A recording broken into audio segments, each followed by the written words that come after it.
संशोधन मी प्राध्यापक सागर मेश्राम राज्यशास्त्र विभागातर्फे तुम्हा पुन्हा तुमचं स्वागत करीत आहोत।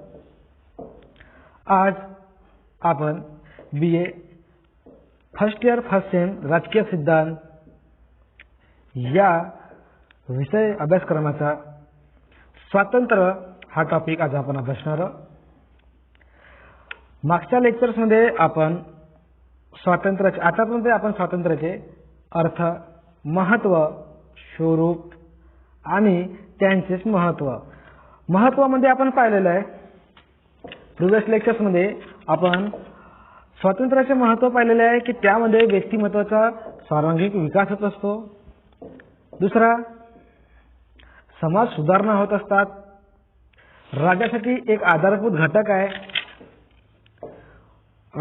स्वातंत्र्याचे अस्तित्व जेव्हापर्यंत व्यक्तीचे अस्तित्व राहत नाही तेव्हापर्यंत स्वातंत्र्याचे अस्तित्व राहत नाही, आणि स्वातंत्र्याचे अस्तित्व राहत नाही तेव्हापर्यंत व्यक्तीचे महत्व अस्तित्व राहत नाही, म्हणजे इंडिपेंडेंट आहे। लोकशाहीचा कणा आहे म्हणजेच कोण, तर स्वातंत्र्य। अशा पद्धतीचे आपण मागच्या लेक्चर्समध्ये स्वातंत्र्याचे महत्व पाहिलेलं होतं। आपण जो स्वातंत्र्य पाहत आहोत तो आहे जेव्हा प्राचीन काळामध्ये लोक टोळ्याने राहून जेव्हा एक राज्य निर्माण झाले त्यावेळेस तिथली शासन संस्था कशा प्रकारची होती आणि त्यामधले शासन संस्थेचे लोक त्या लोकांना कशा पद्धतीचे सार्वभौम, स्वातंत्र्य, समता किंवा न्याय या पद्धतीने वागणूक देत असत, त्या पद्धतीची आपल्याला माहिती बघायची आहे। जेव्हापर्यंत राज्यामध्ये स्वातंत्र्य जनतेला उपभोगायला मिळत नाही तेव्हापर्यंत त्या नगर राज्यामधला किंवा त्या राज्यामधल्या त्या शासन संस्थेमधल्या जनतांचा सर्वांगीण विकास होऊ शकत नाही। त्यासाठी आपल्याला स्वातंत्र्याचे प्रकार पाहायचे आहेत। स्वातंत्र्याचे प्रकार काय, तर रुसो, हॉब्स, मॅकियावेली हे विचारवंतांनी काय तर नैसर्गिक स्वातंत्र्याची एक संकल्पना मांडलेली आहे, तर काही व्यक्तिगत स्वातंत्र्याची संकल्पना मांडलेली आहे, म्हणजे नैसर्गिक आणि प्राकृतिकवादी। म्हणजे काय तर स्वातंत्र्य, काही विचारवंत म्हणतात की स्वातंत्र्य प्राचीन काळामध्ये बरा होता, म्हणजेच काय त्यामध्ये प्रत्येक व्यक्तीला आपल्या मनमर्जीने वागण्याची एक मुभा होती। त्यामध्ये कोणत्याही शासन संस्थेचा किंवा एखाद्या अधिकाऱ्यांचा त्या व्यक्तीच्या स्वातंत्र्यामध्ये हस्तक्षेप होत नव्हता। तर काही विचारवंतांचं असं म्हणणं आहे की स्वातंत्र्य हळूहळू माणसाच्या गरजा वाढत गेल्या, विकास होत गेला आणि स्वातंत्र्याचा एक नवा रूप आधुनिक काळामध्ये तयार झाला। त्यामध्ये स्वातंत्र्याला व्यक्तीला ते स्वातंत्र्य देण्यात आले जे समाजासाठी हितकारक आहेत। काही विचारवंत असं म्हणतात की व्यक्तीला असं स्वातंत्र्य देऊच नये जे समाजाला किंवा शासनाला किंवा त्या एखाद्या राज्याला धोकादायक असतील। स्वातंत्र्याचे प्रकार पाहताना तुमच्यासमोर 5 ते 6 प्रकारचे स्वातंत्र्य आपल्याला अभ्यासायचे आहे। नैसर्गिक स्वातंत्र्य, नागरी स्वातंत्र्य, राजकीय स्वातंत्र्य, राष्ट्रीय स्वातंत्र्य आणि आर्थिक स्वातंत्र्य। नैसर्गिक स्वातंत्र्य काय आहे तर मनुष्य जन्मला तर त्याला आपण असं बोलत नाही की बेटा तू श्वास घे अथवा नको घेऊ, किंवा तू आज जन्माचा आहे तर उद्या जन्म। म्हणजेच काय, व्यक्ती जर सजीव सृष्टी जे काही जन्माला आलेली आहे तिला काही नैसर्गिक अधिकार ऑटोमॅटिकली प्राप्त होत असतात, आणि त्या अधिकारामधलाच एक पॉइंट आहे म्हणजे स्वातंत्र्य। त्यानंतर आहे नागरी स्वातंत्र्य। नागरी स्वातंत्र्य म्हणजे काय असते तर नागरी स्वातंत्र्य म्हणजे नागरिक ह्या नात्याने व्यक्तीला मिळालेले काही अधिकार। त्यानंतर आपण पाहू की असे एक टप्प्याने आपल्याला स्वातंत्र्याच्या प्रकाराची माहिती बघायची आहे। तर बघूया आपण की काय काही विचारवंत काय म्हणतात की नैसर्गिक स्वातंत्र्यावर भर दिलेली आहे. काही विचारवंतांनी काय दिलेली आहे? नैसर्गिक स्वातंत्र्यावर भर दिलेली आहे. तर काही विचारवंतांनी नैतिक आणि धार्मिक स्वातंत्र्याचे समर्थन केलेले आहे. म्हणजेच काय? कायद्याचे समर्थन केलेले आहे. एखाद्या स्वातंत्र्याचे मर्यादेवर समर्थन केलेले आहे. परंतु प्रत्येक विचारवंतांनी, आधुनिक काळातल्या विचारवंतांनी आणि प्राचीन काळातल्या विचारवंतांनी स्वातंत्र्याचा मेन उद्देश काय सांगितलेला आहे? तर परिस्थिती कोणतीही असो त्या परिस्थितीमध्ये व्यक्तिमत्वाचा विकास व्हायला पाहिजे. म्हणजेच काय? तर व्यक्ती विकासाला स्वातंत्र्याचा केंद्रबिंदू मानलेला आहे. ओके. त्यानुसार आपण फर्स्ट जो प्रकार आहे तो पाहू. तो आहे नैसर्गिक स्वातंत्र्य.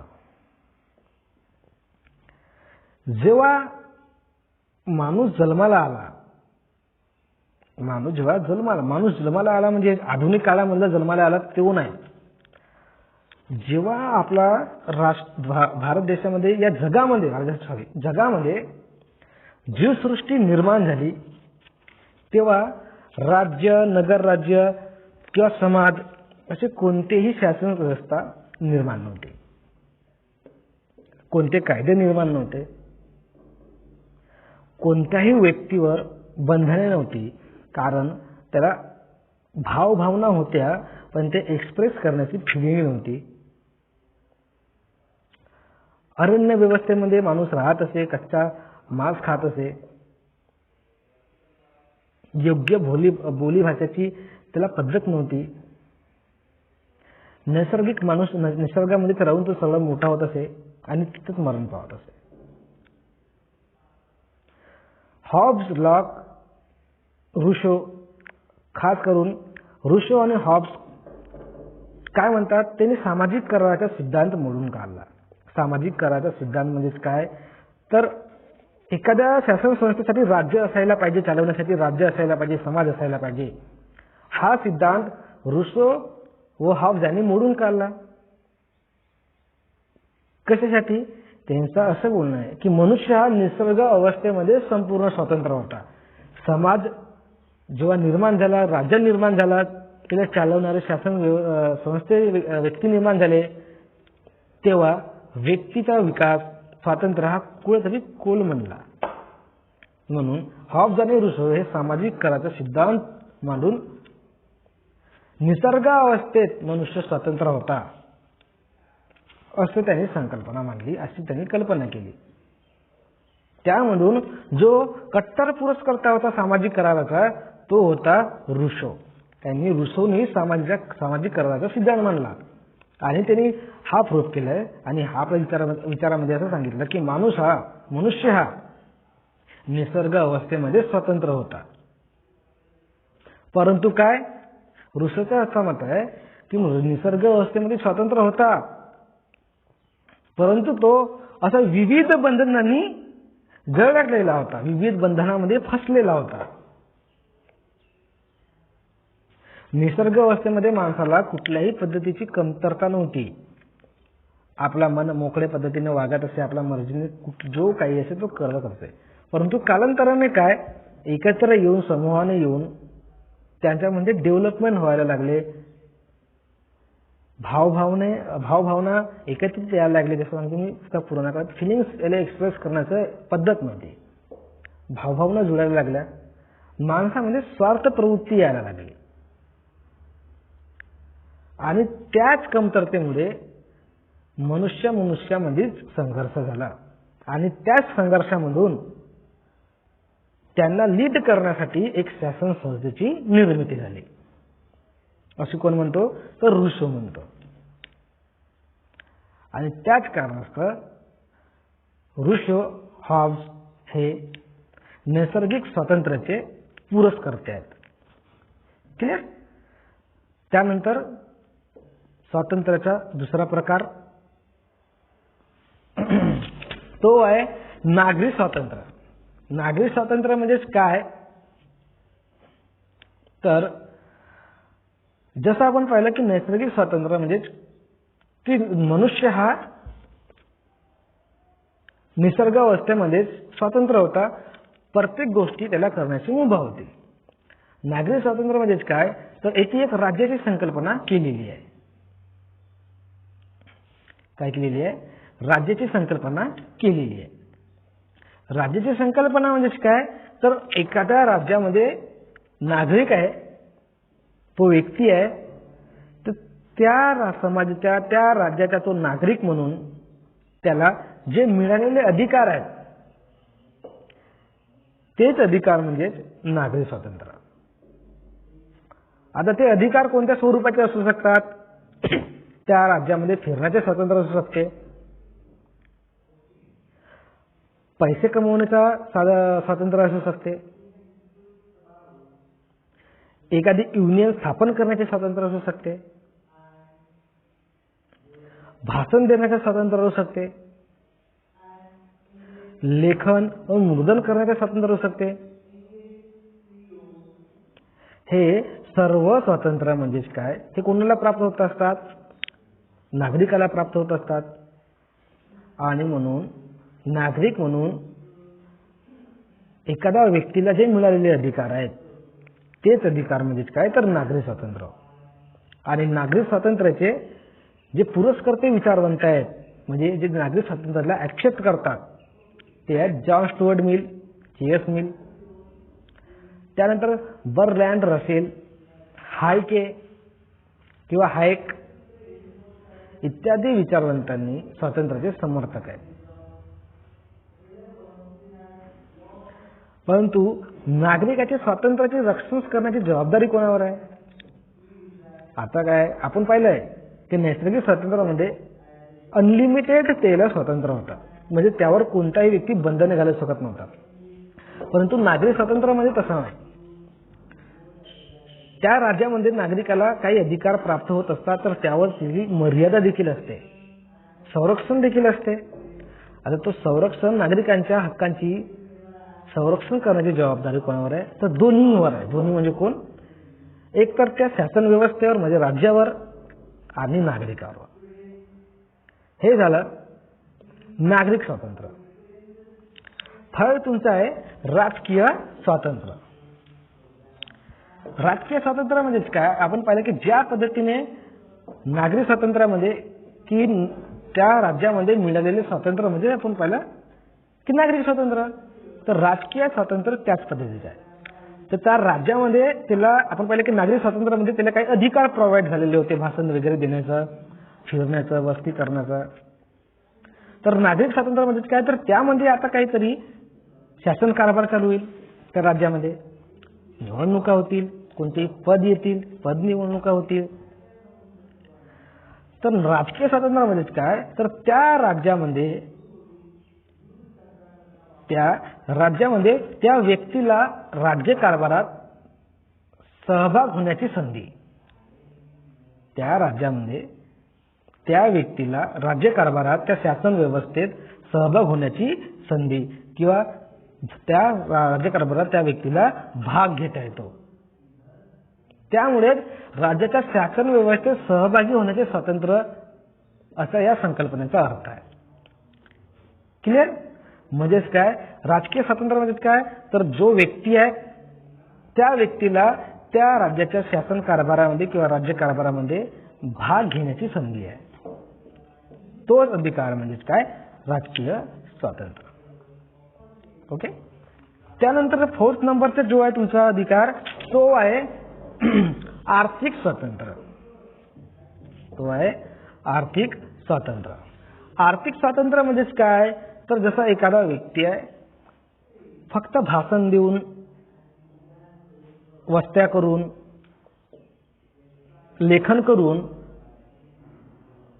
त्याच्या पोटाचा उदरनिर्वाह होत नसते. त्याला आर्थिक लाभ असणं आवश्यकच आहे.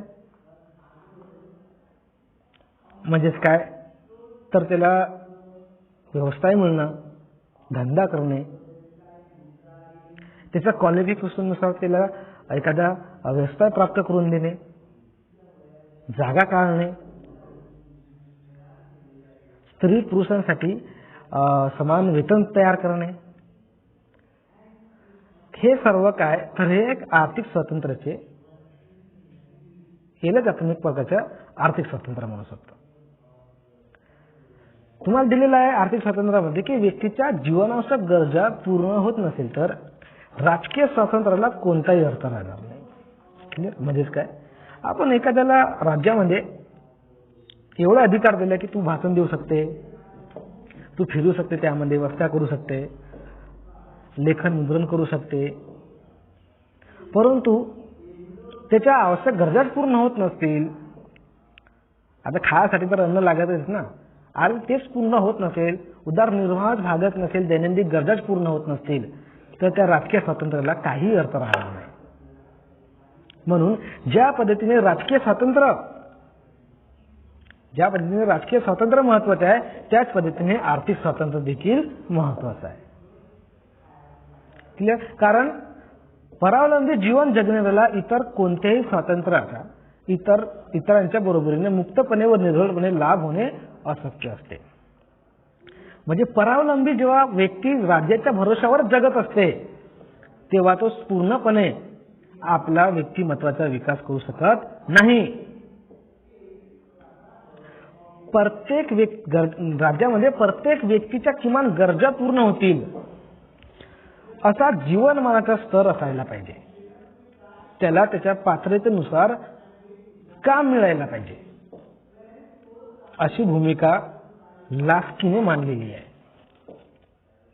पण काम मिळणे म्हणजे इच्छेविरुद्ध काम मिळणे असे नाही. त्याची इच्छा पहा, ज्या कामामध्ये तो एक्सपर्ट आहे, ज्या कामामध्ये त्याला तो करू शकते त्याला तो काम द्या. नंतर एखादा आहे जो शेतीवाडीमध्ये एक्सपर्ट असेल परंतु त्याला एखादा मोटार मेकॅनिकचा जॉब दिला, त्याला काय कळणार? त्याची क्वालिफिकेशन्स पहा, त्याची पात्रता पहा, त्यानुसार त्याला व्यवसाय द्या. त्यानुसारच त्याच्या प्रत्येक किमान व्यक्तीच्या गरजा पूर्ण होतील आणि त्याच्या जीवनमानाचा स्तर काय तर उंचावेल. हा झाला तुमचा स्वातंत्र्याच्या प्रकारामधला चौथा पॉईंट, म्हणजे आर्थिक स्वातंत्र्य. शेवटचा जो पॉईंट आहे तो महत्वाचा आहे, लास्ट पॉईंट स्वातंत्र्याच्या प्रकारामधला, तो आहे राष्ट्रीय स्वातंत्र्य. आता राष्ट्रीय स्वातंत्र्यामध्येच काय तर दुसऱ्या राष्ट्रामध्ये जाणं असं नाही, आणि एक प्रकारचा तसाही आहे, परंतु त्याची संकल्पना काय मानलेली आहे लक्ष द्यायचं. ज्या पद्धतीने व्यक्तीला आपला व्यक्तिमत्वाचा जीवन घडवायचं आहे तर स्वातंत्र्य असणं आवश्यक असते, तेव्हाच तो आपला व्यक्तिमत्वाचा विकास करत असते. त्याच पद्धतीने एखाद्या राष्ट्राला देखील स्वतःच राष्ट्र स्वातंत्र्य होणं आवश्यक आहे, म्हणजे सार्वभौम होणं आवश्यक असते. जसं आपला भारत देश आहे, भारत देश सार्वभौम आहे म्हणून प्रत्येक डिसिजन यामधले व्यक्तिगत डिसिजन या बाहेरचे डिसिजन, प्रत्येक जे डिसिजन आहेत, प्रत्येक जे निर्णय आहेत तो आपला भारत घेत असतो. जेव्हा सार्वभौम नव्हता, स्वातंत्र्य नव्हता, तेव्हा काय तर दुसरे राज्य आपल्या भारतावर राज्य करत असत. म्हणून काय एखाद्या राज्याला देखील त्या राष्ट्राला देखील स्वातंत्र्य असणं आवश्यक आहे. म्हणून तुम्हाला सांगितलं की ज्याप्रमाणे प्रत्येक व्यक्तीला स्वातंत्र्य आवश्यक व प्रिय असते त्याचप्रमाणे राष्ट्रालाही स्वातंत्र्य आवश्यक आहे. कारण काय तर राष्ट्रीय स्वातंत्र्यामुळे स्वतःच्या भवितव्याचा निर्णय राष्ट्र स्वतः घेऊ शकतो. त्याशिवाय इतर राष्ट्रांचे रक्षण व संवर्धन होऊ शकत नाही. हे झालं तुमचा आजच्या टॉपिक्स मधला स्वातंत्र्याचे प्रकार. तर एकूण स्वातंत्र्याचे प्रकार आपण 5 पाहिला. तुमच्या सिलेबसचे संपूर्ण व्हिडिओज पाहण्यासाठी चॅनलला सबस्क्राईब करावे आणि आपल्या सिलेबसचे व्हिडिओज नेहमीप्रमाणे पाहून आपले नोट्स तयार करावे. धन्यवाद. Have a nice day.